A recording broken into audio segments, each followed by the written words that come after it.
Praise the Lord. നല്ലൊരു നാളെ ആണ്ട് കൊടുത്തക്കായി നാം സ്തോത്രം ചെയ്യുவோம். இந்த கால நேரத்தில் ஆவியானவர் நம்மோடு பேசுகிற வேத பகுதி 62ஆம் சங்கீதம் 1ஆம் வசனம். Psalm 62 verse 1. தேவனையே நோக்கி என் ஆத்துமா அமர்ந்திருக்கிறது, அவரால் என் ரட்சிப்பு வரும். ஆமென்.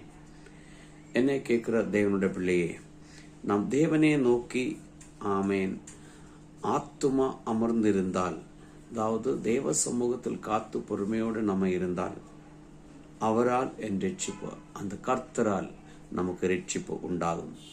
எந்த காரியத்தில் தடைகள் இருக்கிறது, எந்த காரியத்தில் வாசல்கள் துறக்கப்பட வேண்டது, எந்த இடத்தில் தடை நீங்காமல் இருக்கிறது, ஆனால் கர்த்தரை நோக்கி பார்க்கும் பொழுது, அவர் சமூகத்தில் காத்திருக்கும் பொழுது, அவரோடு கூட இருக்கும் பொழுது, அவருடைய சமூகத்தில் நேரத்தை ஒதுக்கி நாம் ஜெபம் பண்ணும் பொழுது, நாம் அவருக்காய் ஆயிருக்கும் பொழுது, கர்த்தர் நம்மளுக்காக காரியங்களை வாய்க்க செய்வார். இந்த வசனம் தியானிச்சு நாம் ஜெபிப்போம். நல்ல ஆண்டவரே, நன்றி செலுத்துகிறோம்.